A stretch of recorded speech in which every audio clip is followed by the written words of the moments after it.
Olá, deixa eu te fazer uma pergunta. O que tem ocupado a tua mente? Quais são as memórias que têm vindo até você? Todos nós, independente da nossa idade, temos memórias. Tudo aquilo que aconteceu conosco fica gravado em nós. Mas o que nós temos trazido à nossa mente? Vamos ler Lamentações 3, a partir do versículo 19, e vamos deixar Deus falar conosco? Senhor, em nome de Jesus, eu peço, ó Pai, que o Senhor venha agora nos sondar, que o Senhor venha agora nos lavar pela palavra, nos alimentar com a palavra, que o Senhor venha, ó Pai, nos capacitando para vivermos o melhor do Senhor nessa terra. A palavra diz que o Senhor veio para trazer vida e vida em abundância. E que tudo aquilo, Pai, que tem nos roubado dessa vida abundante, que tem roubado aquilo que é da parte do Senhor em nós, caia por terra agora, em nome do Senhor Jesus. E que pela Tua palavra venhamos ser edificados, em nome de Jesus. Amém. Vamos ler?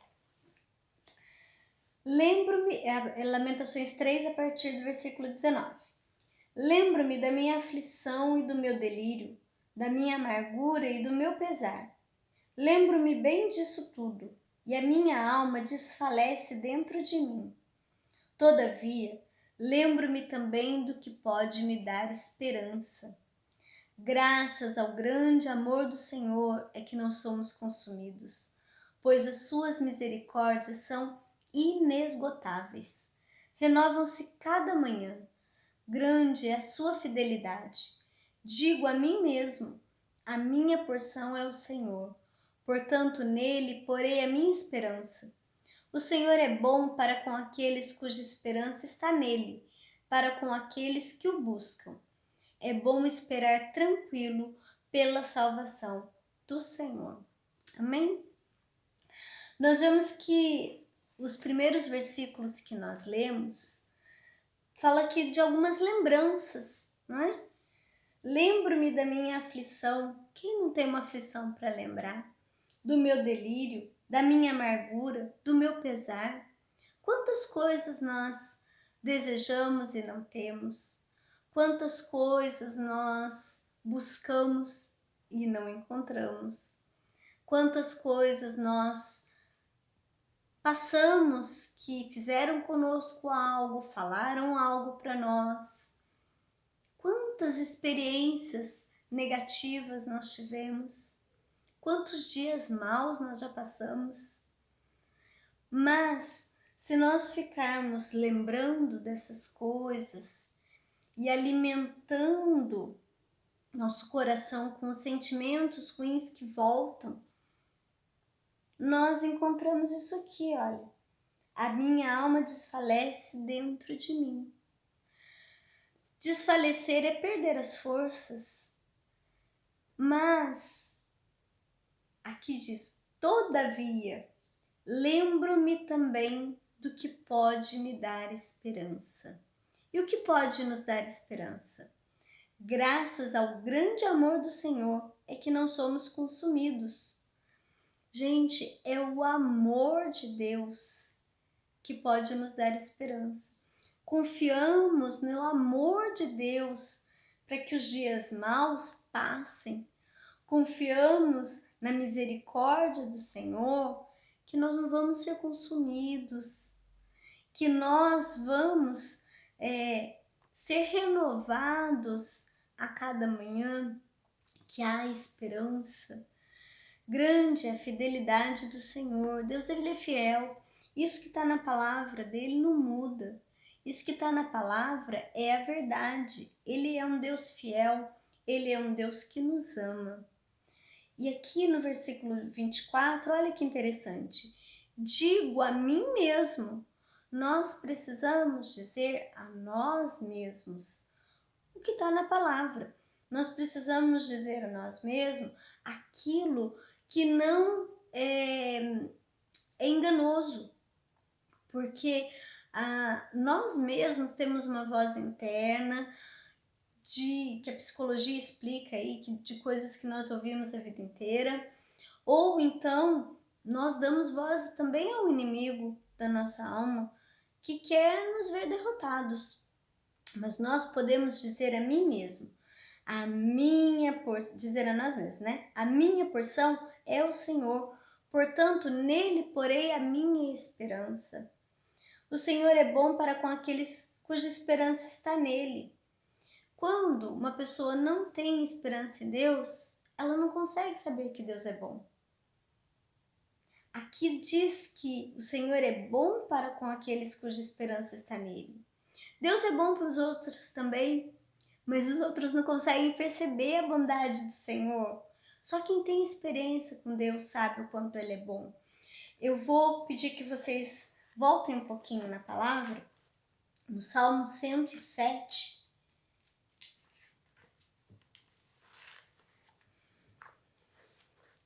Diz assim, o primeiro versículo, né?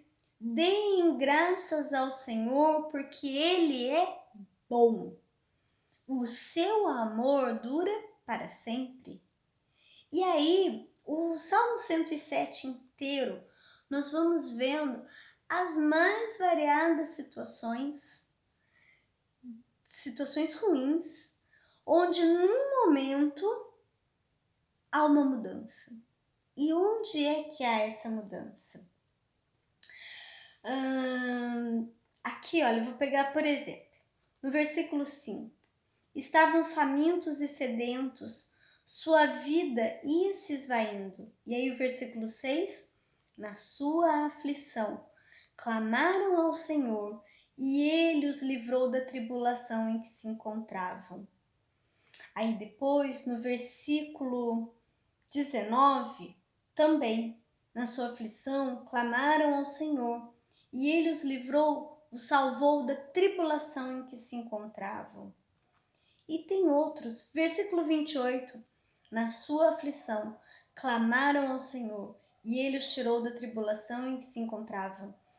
Gente, aqui são várias situações de deserto, de tempestade, de tropeços, enfim.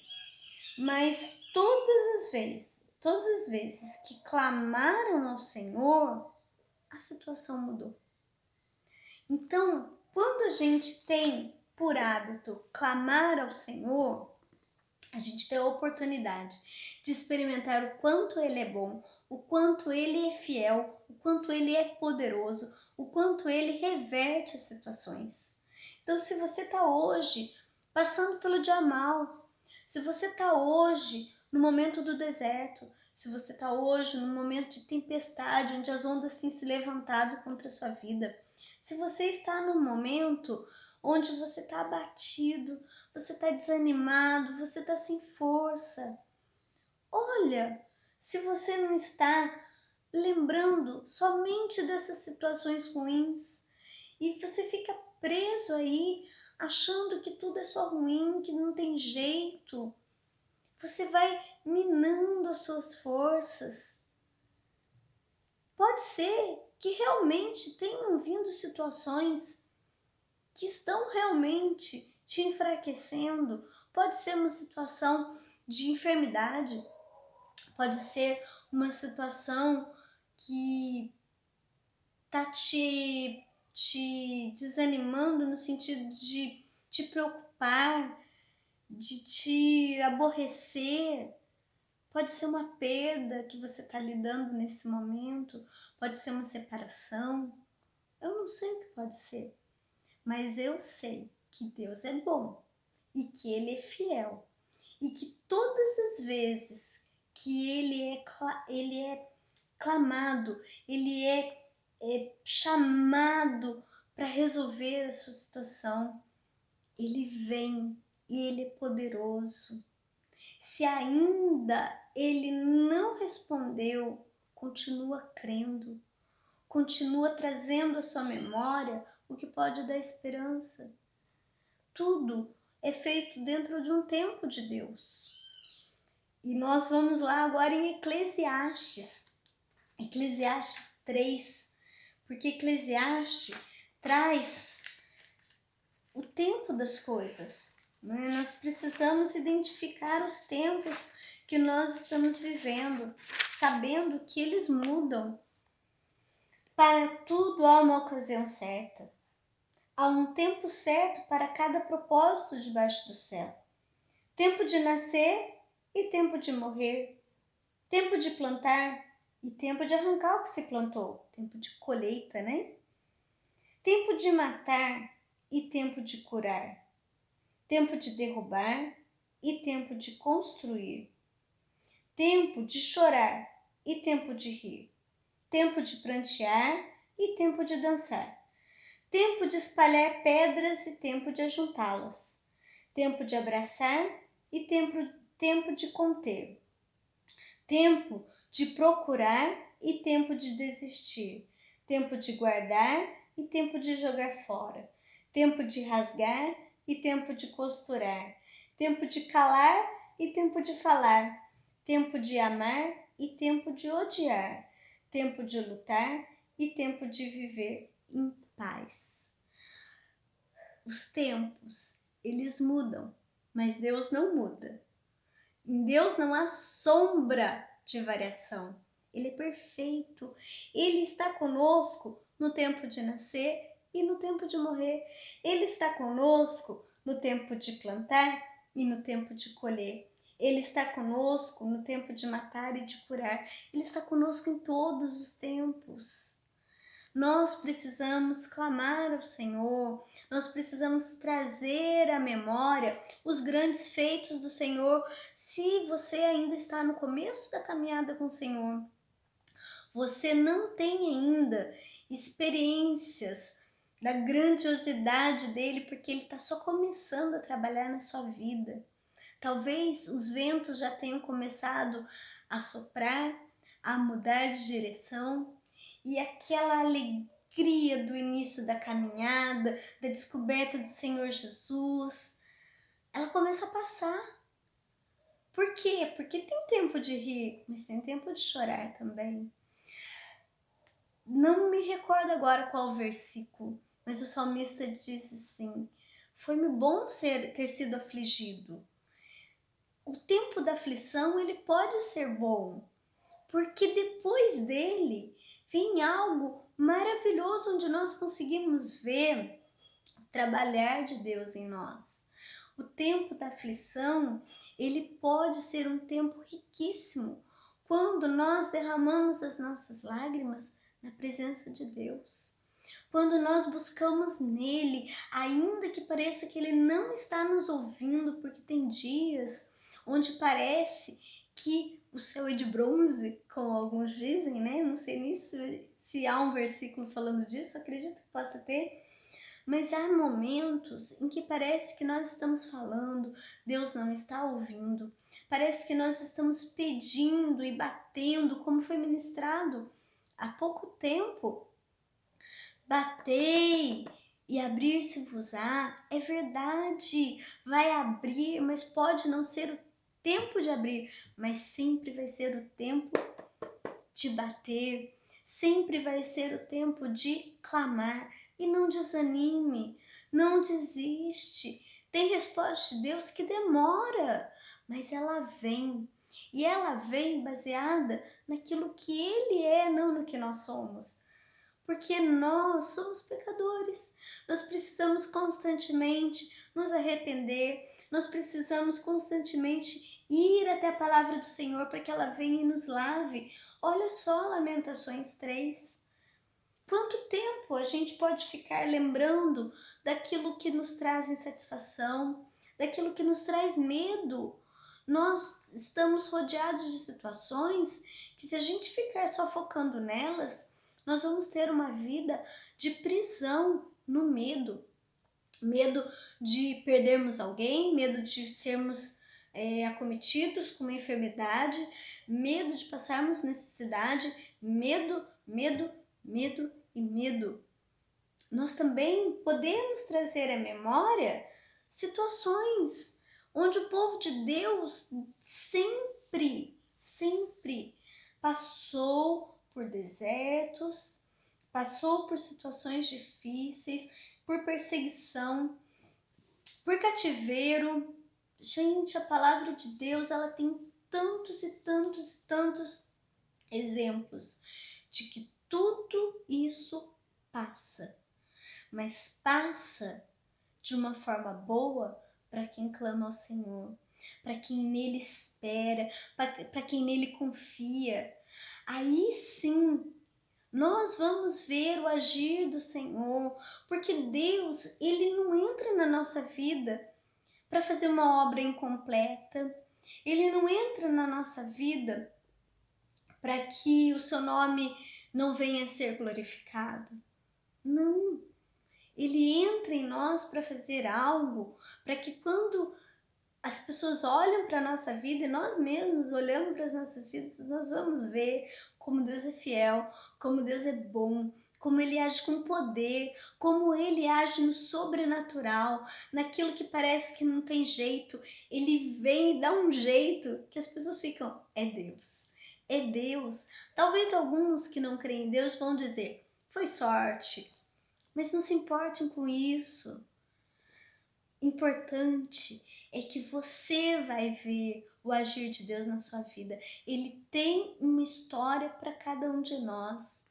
Essa história, a cada dia, ela vem sendo escrita, porque Deus é um Deus eterno. Ele é de passado, de presente e de futuro.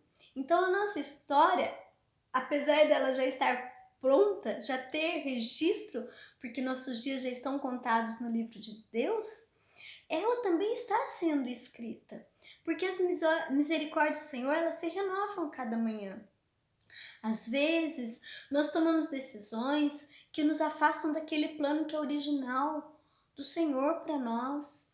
Às vezes pegamos atalhos, às vezes mudamos a rota, saímos, desviamos do caminho, mas todas as vezes que nós nos voltamos para o Senhor, que nós decidimos abrir mão daquilo que é a nossa vontade, daquilo que é o nosso desejo, que muitas vezes é pecaminoso, todas as vezes que nós nos voltamos para o Senhor e dizemos, seja feita a tua vontade em mim, Senhor, eu quero viver o melhor do Senhor para mim, eu quero viver o propósito que o Senhor tem para mim desde que o Senhor me criou, me formou, desde que o Senhor estava ali tecendo o meu corpo no ventre da minha mãe, desde sempre que o Senhor quis para mim, tudo aquilo que o Senhor projetou e planejou, a maneira como nós somos, a nossa aparência, o nosso temperamento, tudo tem um propósito, a família onde nós nascemos, a cidade onde nós estamos vivendo, o local que nós trabalhamos, tudo tem um propósito. Se tem algo nessas situações todas que eu falei e que estão trazendo para nós insatisfação, nós precisamos lembrar de Eclesiastes 3, que para tudo tem um tempo. E nós precisamos ser gratos em todas as situações. Tem um versículo que diz, em tudo dai graças. Precisamos descobrir aquilo que nos traz esperança. Precisamos trazer à nossa memória, ou na nossa própria vida, vendo os grandes feitos do Senhor, tudo que Ele já operou em nós, e sabendo que se nós estamos vivos ainda não acabou, que Ele ainda continua agindo, Ele ainda continua fazendo, Ele ainda continua trabalhando. Ou se nós ainda não temos essas experiências, na palavra de Deus, nos momentos em que Deus restaurou o povo, no momento em que Deus reverteu a situação, nós precisamos aprender e continuar, conhecer e prosseguir em conhecer o Senhor, a grandeza dele, o amor dele. É só assim que todas as coisas ruins vão passando e nós vamos aprendendo a lidar com as situações, com os dias maus, eles vêm, né? Temos em Efésios 6 uma armadura de Deus para isso. E na armadura o que nós temos? Nós temos um cinturão da verdade, a verdade é a palavra. Nós temos a couraça da justiça, né? Um colete que guarda aqui as nossas emoções. A justiça, nós fomos feitos justos em Deus, através do Senhor Jesus. Nós temos um capacete que é o capacete da salvação, protegendo aqui nossos pensamentos, nossas memórias. Na salvação, aqui está falando em Lamentações, né? É bom esperar tranquilo pela salvação do Senhor. Esperar tranquilo. Porque nós podemos esperar de várias maneiras, mas bom é esperar tranquilo. Quando nós temos tranquilidade? Quando nós confiamos, quando nós sabemos, conhecemos quem é o nosso Deus. Ele não falha, ele não falha. E sabe, eu tô aqui falando dessas coisas e eu tô falando aqui, ó, digo a mim mesmo, todas essas coisas que eu estou falando agora para vocês, digo a mim mesmo, porque tem dias que são muito difíceis, tem dias que se eu não falar comigo mesmo, a minha mente vai me traindo e ela vai trazendo na minha memória somente aquilo que eu não tenho, somente aquilo que eu ainda não sou, que eu ainda não consegui, somente os pecados, as tentações que me cercam, somente o negativo, somente o que é ruim. E aí então, se eu não vigiar, se eu não clamar ao Senhor, porque muitas vezes nós estamos assim, com esses pensamentos, e por força própria nós não conseguimos sair deles. Nós precisamos então lembrar lá de Salmo 107, clamar ao Senhor. Então o Senhor vem, traz a nossa memória, é como se Ele fosse trazendo a nossa armadura, né? Então nós podemos ali, olha, pegar o nosso escudo da fé, e com ele que os dardos do maligno vêm e não nos atinge. Nós podemos pegar a nossa espada do Espírito, que é a palavra, então nós podemos guerrear contra esses pensamentos ruins, contra os inimigos, né, da nossa alma, porque a palavra do Senhor diz que a nossa luta não é com carne, não é contra carne, contra sangue, mas é espiritual. Então nós podemos encontrar forças para lutar contra tudo isso que vem. Nós precisamos saber o momento, né, de esperar, de clamar, de calar, de chorar, de rir. Nós precisamos encontrar sabedoria para tudo isso. E na palavra do Senhor nós encontramos, nos fortalecendo nele, nós vamos conseguindo fazer isso. Irmãos, eu não sei se ficou confuso, eu espero que não. Eu espero que o Senhor tenha falado com você, porque tudo isso que eu falei tem sido o que eu tenho vivido, tem sido o que eu tenho buscado. Às vezes eu vou aqui para o versículo 19, e aí então eu digo a mim mesmo todas essas coisas que eu estou dizendo para vocês, e eu novamente, né, encontro aquele renovo, encontro aquele fortalecimento no Senhor, e é assim que a gente vai prosseguindo. Então eu espero de verdade que Deus tenha falado com vocês e que Ele continue a boa obra dele no nosso meio, na nossa igreja, que Ele continue operando as maravilhas dele, porque eu creio que Deus tem muito mais para todos nós. Amém? Senhor Deus, somos gratos a Ti. Muito obrigado, Senhor. Que essa palavra do Senhor ela possa ter entrado pelos nossos ouvidos, mas também no nosso coração, na nossa mente, para que no momento que nós precisarmos, nós possamos trazer à nossa memória a palavra do Senhor que nos dá esperança. Muito obrigado, Senhor, em nome de Jesus. Amém.